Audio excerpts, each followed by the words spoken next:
The air in the lawyer's office was thick with the scent of old paper, stale coffee, and the kind of grief that had hardened into quiet resentment. It was a week after they'd put my father, Howard Miller, in the ground, and the whole family was packed into a room too small for the weight of the occasion. My cousin, Richard, sat across from me, his leg bouncing with an impatience that grated on my last nerve. He'd shown up in a suit that cost more than my first pickup truck, looking less like a farmer in mourning and more like a banker ready to foreclose on one.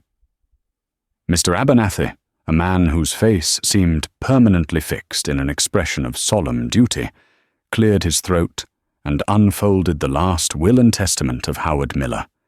The legal jargon washed over me, a meaningless drone, until he got to the part that mattered. The land. To my beloved son, Thomas Miller, Abernathy read, his voice dry as dust. I leave the original Miller homestead, consisting of 320 acres, Section 9, Township 12, free and clear of all liens and encumbrances. A quiet gasp went through the room. Free and clear. The words hung in the air, heavier than a blacksmith's anvil. My father had worked his entire life, scratching and saving, fighting droughts and floods, to own that piece of dirt outright.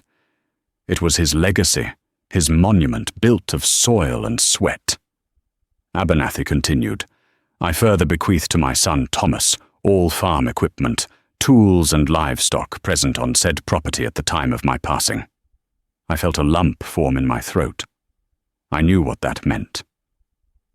The 1968 John Deere 40-20, its green paint faded to the color of tired moss, the deep gouge on the fender from that time we'd hit a fieldstone pulling the 5-bottom plough. The old Farmall M, Grandpa's tractor, still leaking a little oil from the rear main seal, just like it had for 30 years. The John Deere 6600 combine, a good machine, but one that demanded a prayer and a full grease gun before every harvest. It was a collection of iron dinosaurs, paid for in cash and maintained with busted knuckles. Then Abernathy turned a page and looked at my cousin. To my nephew, Richard Miller, son of my late brother, I grant the first option to purchase the adjoining 480 acres, Section 10, at the appraised value of $300 per acre, a price I have fixed to give the boy a fair start. The estate shall co-sign on the initial operating loan, should he choose to seek financing to modernize the operation, as I trust he will. Richard, or Rich, as he insisted on being called, leaned forward, a slow, predatory smile spreading across his face. He'd been working that land for his own father for years, but always under my uncle's thumb. This was his chance. Modernize. That one word in the will was all the permission he needed. The meeting ended. Family members offered me quiet, sympathetic pats on the back, the kind you give a man who's just been handed a life sentence of hard labor. They crowded around Rich, congratulating him, their voices buzzing with talk of acreage and expansion. Out in the parking lot, under the grey November sky, Rich cornered me by my rust-pocked Ford F-100. "Well, cousin," he said, clapping a hand on my shoulder that was meant to feel friendly but landed like a claim of ownership. "Looks like we're neighbors." "Looks like," I said, my voice flat. "Free and clear, huh? Dad sure took care of you." There was a razor's edge to his tone. "Left you a nice little hobby farm. You can spend your weekends polishing that old museum piece of a 40-20. I felt my jaw tighten. That museum piece has put a crop in the ground every year for the last decade. He laughed, a short, sharp bark that had no humor in it. "Yeah, and it'll take you 2 weeks to do what I'll do in 3 days. I just came from the bank, got the loan approved for the land, and then some. I'm trading in all of Dad's old junk. ordered a brand new International 1066, turbocharged diesel, 16 forward gears, and a factory cab with air conditioning and a radio. While you're out there, eating dust and sweating through your shirt, I'll be listening to the ball game in climate-controlled comfort. He wasn't just talking about a tractor. He was describing a different world, a different philosophy. My world was about making do, about understanding the guts of a machine so you could fix it with a wrench and a pry bar on the headland. His was about writing a check, about letting the dealer handle the problems. "Debt's a heavy chain, Rich," I said, echoing the words my father had drilled into me since I was old enough to hold a grease gun. "It's called leverage, Tom." "Leverage," he scoffed, waving his hand dismissively. "It's the modern way. You use the bank's money to make more money. You can't get ahead pinching pennies and running 30-year-old iron. But you go ahead. Enjoy being debt-free." I'm going to actually farm. I'm going to build something in 5 years. When I'm buying the land you can't afford to work anymore, you'll see I was right. He walked away, leaving me standing in the cold, the smell of his expensive cologne mixing with the faint scent of diesel from my truck. I looked at my hands. The knuckles were scarred, the fingernails permanently rimmed with black from grease and soil. They were a farmer's hands. I glanced at Rich getting into his shiny new sedan. His hands were clean. That night, I couldn't sleep. I walked out to the machine shed, the one my dad and I had built with our own hands, pole by pole. The overhead fluorescent lights hummed to life, casting a pale glow on the familiar shapes of our equipment. I ran my hand over the fender of the 40s-20. The steel was cold and solid. It was honest metal, forged in Waterloo, Iowa, and paid for with the profits from a dozen good harvests, not with a signature on a banknote. I opened Dad's big red toolbox. The top tray was filled with wrenches, heavy and substantial in my grip. Craftsman, SK, Proto, no cheap foreign junk. Each one had a story. This half-inch combination wrench had the nick in its side from when we dropped it on the concrete floor, changing the starter on the old grain truck. This set of sockets, worn smooth from 1,000 uses, had been used to rebuild the engine on the Farmall. They were more than just tools.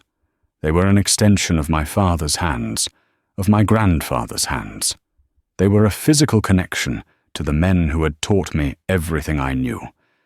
They represented a promise that with the right tool and enough determination, you could fix damn near anything that was broken. Before we go any further, I have to ask you folks listening, what's in your toolbox? Are you the kind of person who trusts the old, heavy-forged steel wrench your grandfather passed down, the one with the worn handle that fits your palm just right? Or do you reach for the latest laser-etched, chrome vanadium set from the catalogue? Let me know in the comments below. It says a lot about a man. That first spring was a trial by fire. Rich's new International 1066 arrived on a flatbed, gleaming under the April sun. You could hear its turbo whistle from a mile away as he tore across his fields, pulling a new 24-foot disc that dwarfed my old 14-foot John Deere. The coffee shop in town was buzzing. The consensus was that Rich Miller was the future of farming in our county. He was aggressive, he was smart, and he wasn't afraid to spend money. Meanwhile, I was out in my fields with the 40-20, pulling my old 6-row planter. The synchro-range transmission whined its familiar song, a sound as much a part of my spring as the call of red-winged blackbirds. It was slow, methodical work. I could feel the eyes of my neighbors on me as they drove by, could almost hear their thoughts. Poor Tom, still trying to farm like it's 1950. The real trouble started in the second week of May. I was planting my last 80 acres of corn, racing a storm front that was building in the west, all purple and black clouds. The 4020 had been running strong all day, the straight-six diesel purring like a contented cat. Then, without warning, it coughed. Once. Twice. The engine note faltered, turning ragged and sick. I throttled down, but it was no use. The engine sputtered and died, coasting to a silent, dead stop in the middle of the field. A cold dread washed over me. I knew that sound. It wasn't a clogged fuel filter or a loose connection. It was deeper, more expensive. I bled the fuel lines, cracked the injector nuts one by one while cranking the engine. Nothing. Dry as a bone. The Rusa Master injector pump had given up the ghost. For those who don't know, changing an injector pump on a 4020 isn't like changing a spark plug. It's a greasy, complicated surgery. It sits buried on the side of the engine, driven by a gear deep inside the timing cover. If you get the timing off by a single tooth, you can wreck the whole engine. I spent the rest of that afternoon, and all of the next day, in a slow, frustrating battle with rusted bolts and tight spaces. My knuckles were bleeding, my back was screaming, and every muscle ached. I finally got the damn thing off, a heavy, intricate piece of machinery that held the life of my tractor in its guts. As I was loading it into my pickup, Rich roared by on the gravel road, his fieldwork long since finished. He didn't even slow down, just gave a short, dismissive toot of his horn. The only man in 3 counties who could rebuild that pump was an old German named Klaus, who ran a small shop out of his garage. He looked at the pump over his spectacles. "Yeah, she's tired," he grunted. "The flex ring is broken. Common problem. Will take me 2 days. $400. $400. It might as well have been $1 million. It was money I didn't have, money that was supposed to go toward fertilizer. I told him to do it. For 2 days, my farm was silent. The storm came and went, dumping an inch of rain that I should have been thankful for, but it only made me feel further behind. I spent the time welding a crack on my cultivator and patching a tire on the grain wagon, but my mind was on that 80-acre field of unplanted corn. When I finally got the rebuilt pump back, it was another full day of careful, nerve-wracking work to get it installed and timed correctly. My hands shook as I turned the key. The starter groaned, the engine turned over, coughed a cloud of black smoke, and then it roared to life. The smooth, powerful rhythm of that John Deere diesel was the sweetest sound I'd ever heard. But I had lost 3 crucial days. The ground had crusted over from the rain, and I had to make another pass with the disc before I could plant, burning more fuel, losing more time. By the time my corn was in the ground, Rich's was already an inch tall. The talk in town only got worse. Heard Tom Miller was broke down for 3 days solid, one farmer would say to another, over coffee at the co-op. That's what you get for running antiques. Should have taken out a loan and bought a new tractor when his dad passed, another would add. Pride's a poor substitute for horsepower. Even my own family started to doubt me. My aunt, Rich's mother, pulled me aside at a church potluck. "Thomas, dear," she said, her voice dripping with false concern. "We're all so worried about you. Richard is doing so well. Maybe you should just ask him for a little advice. He understands modern business." I just smiled, thanked her for her concern, and walked away. They didn't understand. They saw a broken-down tractor. I saw a problem I had solved with my own 2 hands. They saw Rich's new equipment and his expanding acreage. I saw the mountain of debt he was piling up, a mountain whose shadow grew longer with every new purchase. I was struggling, no doubt about it. My profit margin that year was thin enough to read through. But at night, when I turned off the lights, the only thing I owed was a good night's sleep. I wasn't so sure Rich could say the same. The years that followed settled into a rhythm. The mid-1970s arrived, and with them, a change in the wind. The news on the radio was all about détente, about a massive grain deal with the Soviet Union. Suddenly, the world was hungry for American corn and soybeans, and prices shot through the roof. Corn went from $1.50 a bushel to $3, then $3.50.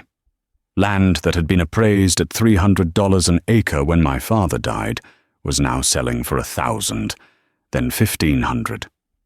A wave of heady optimism washed over the heartland. The Secretary of Agriculture, Earl Botts, was on the television telling farmers to plant fence row to fence row. The new gospel, preached from the pulpits of the banks and equipment dealerships, was "Get big or get out." For Rich, it was like pouring gasoline on a fire. He was perfectly positioned to ride the wave. The soaring grain prices made his loan payments seem trivial. The skyrocketing land values gave him immense collateral. He went back to the bank, his confidence now bordering on arrogance, and borrowed more. He bought the 160-acre Henderson place that bordered his property to the north, paying a price that made the old-timers shake their heads in disbelief. His equipment fleet expanded right along with his acreage. The 1066, barely 3 years old, was traded in for a brand-new International 1466, its black-striped decals gleaming. It was a monster, with over 145 horsepower at the PTO. The cab was even quieter, the radio a standard feature.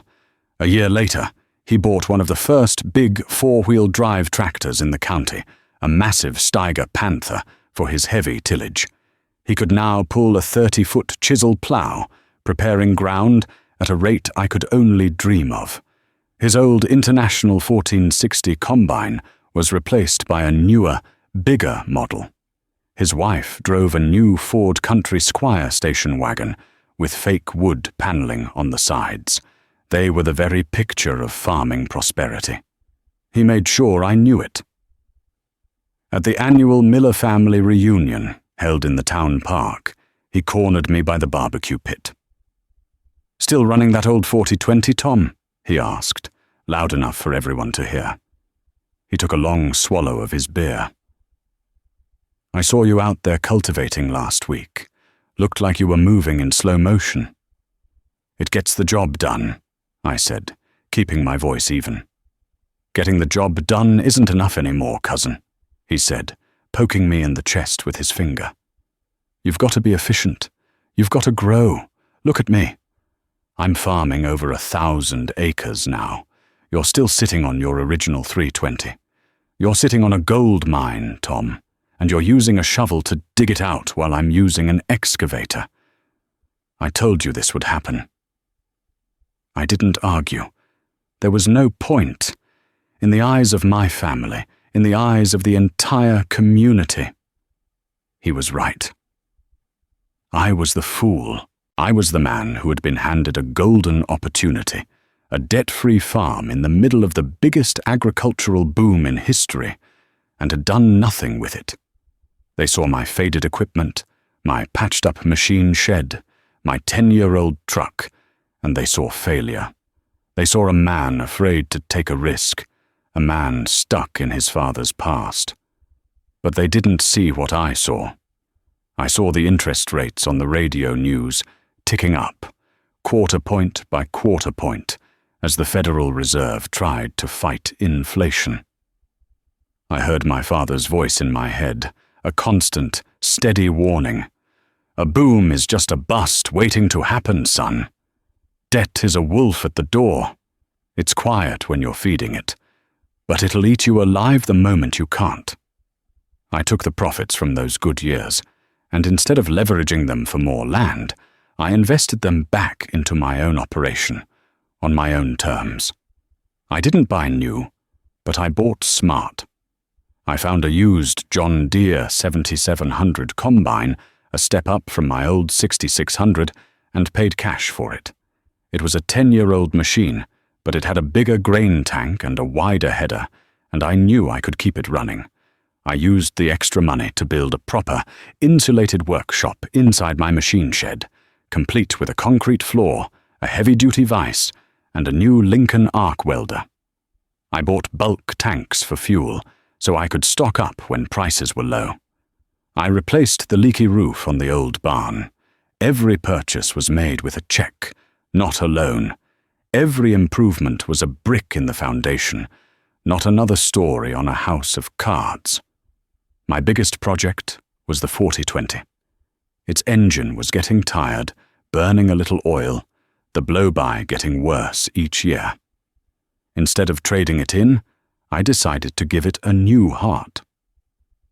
Over one long winter, I pulled the engine myself. I stripped it down to the bare block, hoisted it onto an engine stand in my new shop, and rebuilt it from the crankshaft up.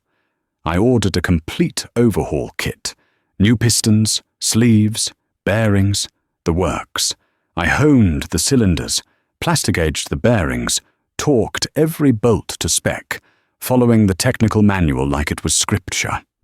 It was slow, meticulous work. By the time spring rolled around, that old diesel fired up with a crisp, powerful roar it hadn't had in years. It was better than new, because I knew every single part of it. I had saved myself thousands, and I had a tractor I could trust completely. The end of the decade was approaching. It was 1979. The Shah of Iran had fallen, and the news was filled with images of protests and oil fields on fire. The price of fuel doubled, then tripled. Inflation, which had been a nagging problem, was now a raging fever. To combat it, the Federal Reserve Chairman, a man named Paul Volcker, began to aggressively raise interest rates. They climbed from single digits to 12%, then 15%, then higher. One afternoon, I was at the bank in town, making a deposit from a load of soybeans I'd sold. The loan officer, a young man named Peterson with a neatly trimmed mustache, was at the next desk, talking to another farmer. "Don't you worry about that variable rate, Bill," Peterson was saying with practiced confidence. "It floats with the prime, sure, but commodity prices will stay high forever. Everyone knows that. You'd be a fool not to expand now."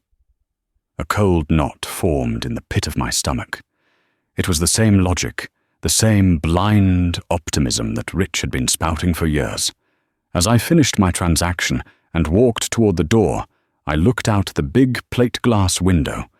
A brand new Lincoln Continental, long and white as a whale, pulled into a parking spot. The door opened, and Rich stepped out. He was heavier now, softer around the middle, his face flushed with the easy confidence of a man who had never been told no by a banker.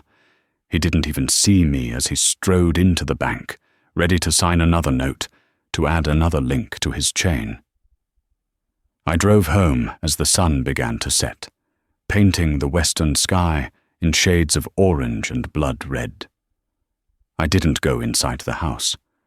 I walked to the machine shed, the familiar smell of diesel and old steel greeting me like a friend. I grabbed a wrench and walked over to the 4-20. I found a hydraulic line on the 3-point hitch that looked like it was weeping just a little. I gave the fitting a quarter turn, stopping the leak before it could start. I checked the oil, I checked the fuel, I was preparing, shoring up my defenses, tightening every bolt. I could feel a storm coming, a storm that had nothing to do with the weather. It was an economic hurricane gathering force just over the horizon, and I knew, with a certainty that chilled me to the bone, that it was heading straight for us. The first sign of the coming storm had nothing to do with the weather. It was a voice on the radio in my workshop, a newsman in Washington, D.C., announcing that President Carter had just embargoed grain sales to the Soviet Union. I was in the middle of replacing the water pump on the 40-20, my hands covered in grease and green coolant. But I stopped, the wrench hanging forgotten in my hand. the market that had fueled the boom for a decade, the endless hunger for American corn that had propped up land prices and justified every loan, had just vanished with the push of a pen. The next morning at the co-op, the mood was funereal. The big board on the wall, which had been a source of daily celebration, was a sea of red. Corn down 30 cents, soybeans down 50. A few days later, it was worse. Rich was there, his face pale and tight. He was trying to project his usual confidence, talking loudly about how the markets would recover, how it was just a temporary political move. But his eyes were frantic, darting around the room as if searching for an escape route. The other farmers, men who had hailed him as a visionary just months before, listened in silence, their coffee cups growing cold in their hands. Then came the second blow. The letters from the bank, the prime interest rate, the number that had been an abstraction on the nightly news, was now a monster chewing through their operating loans. It hit 20%, then 21.5%. Men who had borrowed money at 8% were now paying nearly triple that. Their variable rate loans, which the bankers had sold as a modern, flexible tool, had become a hangman's noose, tightening with every press release from the Federal Reserve. Rich's empire, built on the sand of cheap credit, began to crumble at the edges. One of his hired men quit because the paychecks were late. I saw one of his big grain trucks being towed into town, a blown tire shredded on the rim, an expense he clearly couldn't afford to fix immediately. The weeds in his soybean fields grew a little taller that year, the telltale sign of a man cutting back on herbicides to save cash. The real break came late that summer, during the hottest, driest spell I could remember. The sky was a hazy, bleached-out blue for weeks on end. The corn leaves curled up tight like cigars, trying to hold on to what little moisture they had. My own crops were suffering, but my deep, black soil, nurtured for years with manure from the old barn and careful tillage, was holding its own. Rich's land, which he had pushed hard year after year with aggressive chemical fertilizers and deep, moisture-robbing chisel ploughing, was turning to concrete and dust.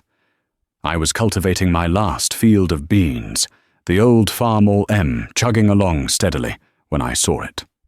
Rich's massive Steiger panther was sitting silent in the middle of his field, a huge green monument to broken ambition. A day passed, then 2. It didn't move. On the 3rd day, I saw the dealer's service truck out there, a tiny white speck next to the giant tractor. Later that evening, I drove by on the gravel road. The service truck was gone, but the Steiger was still there, abandoned. I found out what happened from one of the mechanics at the dealership a week later. A planetary gear in the final drive had shattered.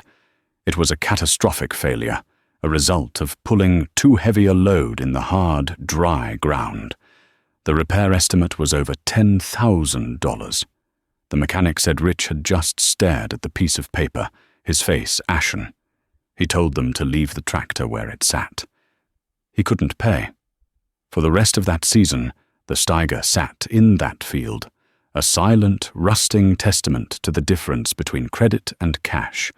The fall winds blew dirt up against its enormous tires. The winter snows buried it up to its axles. Rich tried to work his remaining ground with his 1466, but he had sold his smaller tillage equipment. He was trying to do the work of a giant with a machine that was merely large, and he fell further and further behind. His harvest was a disaster. The drought had slashed his yields, and the low prices meant the crop he did get wasn't worth enough to cover the cost of the fuel he'd burned to plant it, let alone the interest on his loans. I, on the other hand, survived. My yields were down too, but not as badly. My input costs were a fraction of his. I had no interest payments. The fuel for my 4020, while expensive, was a cost I could manage. My rebuilt engine ran like a top, sipping diesel instead of guzzling it. When my combine broke down, a bearing went out on the main cylinder. It cost me $32 for the part and a long, greasy afternoon of my own time to fix it. I sold my grain and put the money in the bank, a small but solid profit. It felt less like a victory, and more like I had simply managed to tread water while watching my cousin drown beside me. The community that had once mocked my caution now looked at me with a quiet, desperate envy.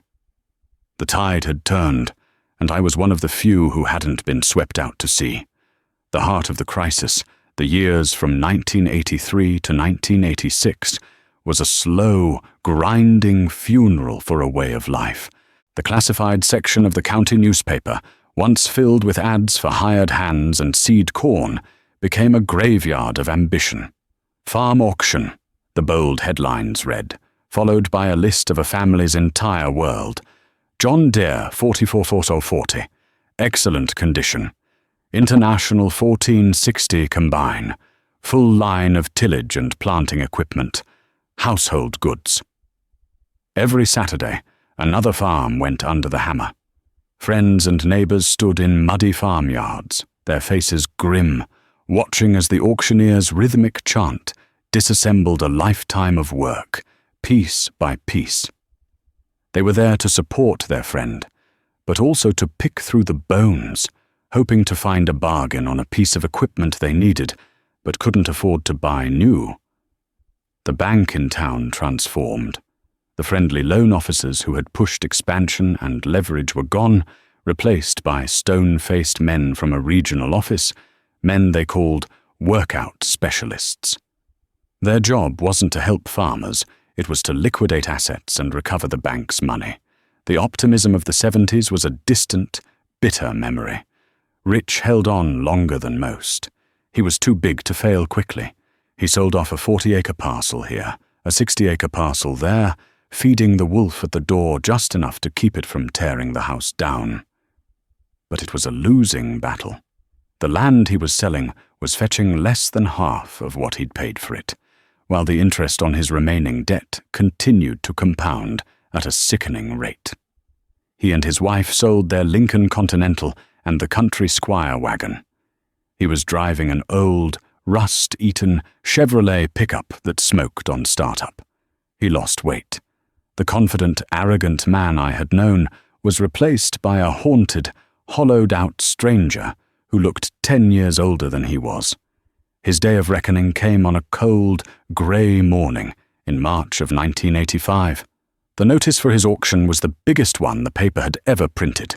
It listed everything: the 1466, the crippled Steiger, which would be sold as is, where is, planters, cultivators, grain wagons, shop tools, and the land. All of it. The Henderson place he'd bought at the peak of the boom, and the original 480 acres his father had left him, the land that adjoined my own. I went to the auction. I felt I had to. It wasn't to gloat, the thought never crossed my mind. It was an act of bearing witness, of paying my respects to a fallen part of my own family. The farmyard was packed. Cars and trucks were parked for a half-mile in either direction down the gravel road. The crowd was quiet, somber. This wasn't just another foreclosure. This was the fall of the king. Rich Miller, the man who was supposed to be the future of farming, was being publicly dismantled. He was standing near the machine shed, leaning against the wall as if it were the only thing holding him up. His wife was beside him, her face pale, her eyes red from crying. He saw me walk up, and for a moment I saw a flicker of the old resentment in his eyes, but it was quickly replaced by a profound, soul-deep weariness. He just nodded. "Tom," was all he said. "Rich," I replied. We stood there in silence for a long time as the auctioneer started on the small items from the workshop. The sound of bidding was sporadic, low. No one was in a celebratory mood. I saw my father's old toolbox, the one my uncle had kept, being sold for $10 to a stranger. When they got to the big tractors, a hush fell over the crowd. The 1466, its red paint faded and streaked with dirt, started up with a belch of black smoke.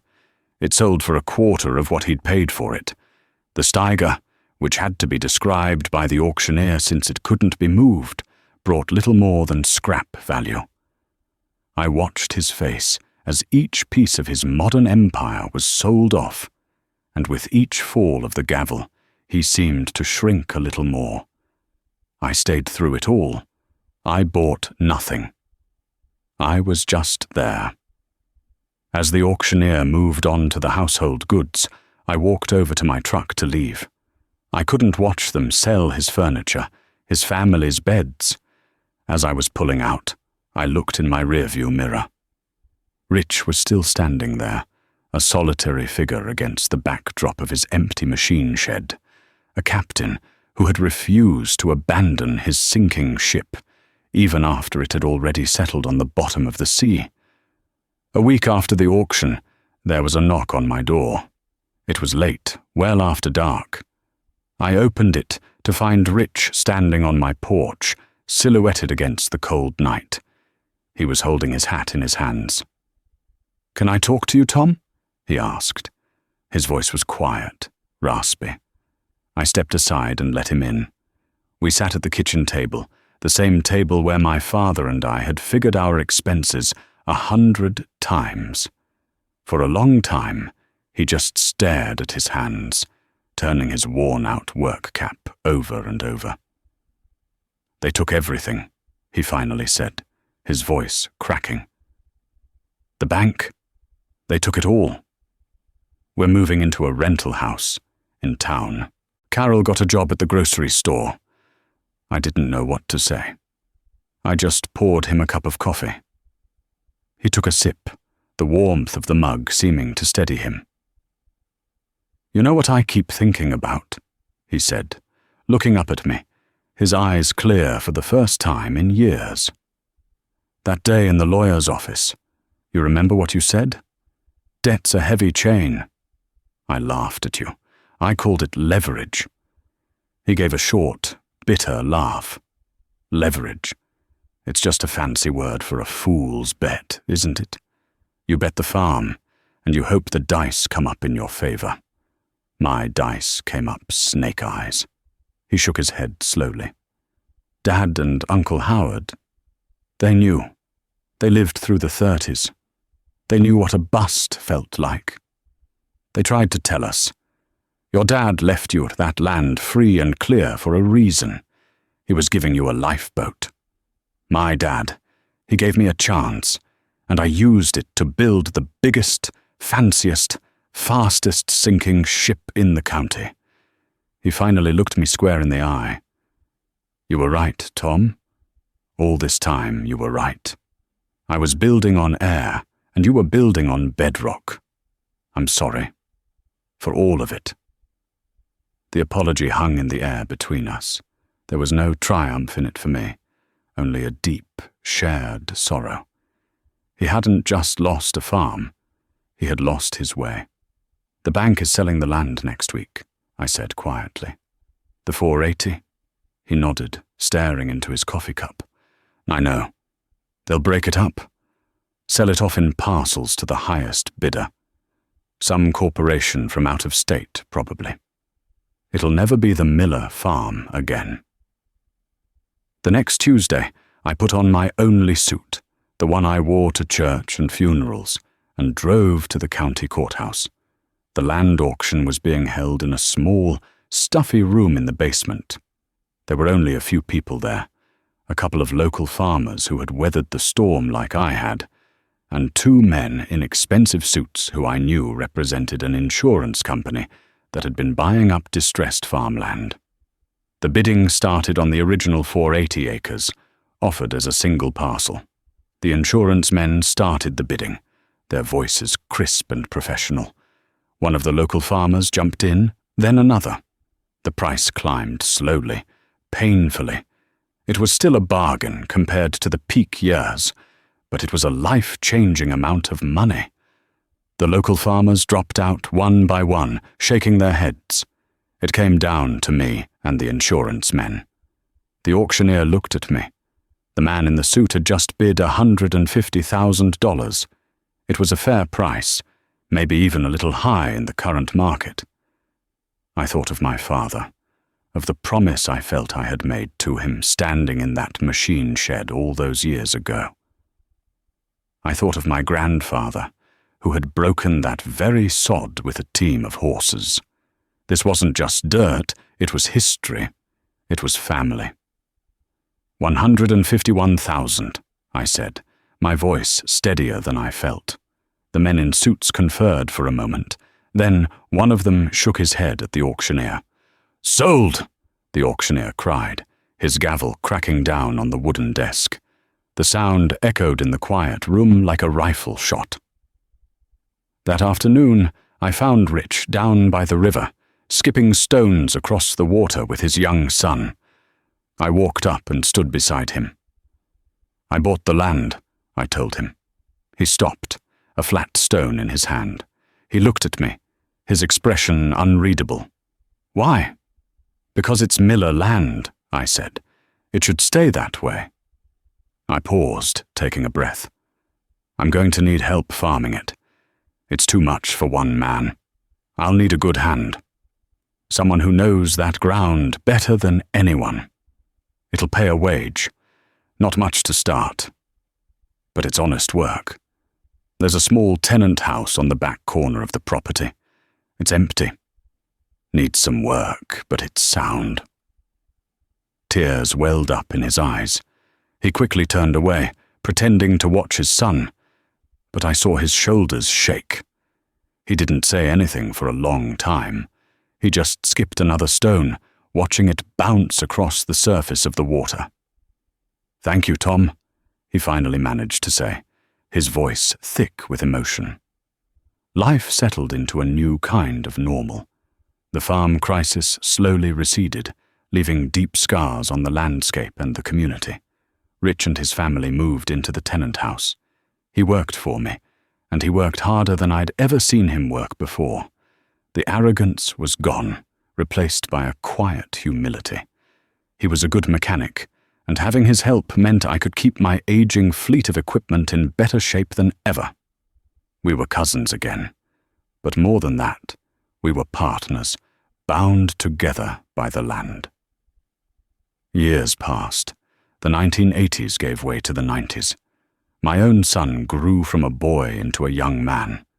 I didn't just teach him how to drive a tractor. I taught him how to fix one. I'd have him stand beside me in the shop, his small hands holding a wrench, while I showed him how to set the valve lash on the 40-20, or how to properly tension a bearing. I gave him my father's old technical manuals, the pages soft and stained with grease, and taught him how to read the diagrams. A man who can't fix what he owns doesn't truly own it, I told him, echoing the words my father had told me.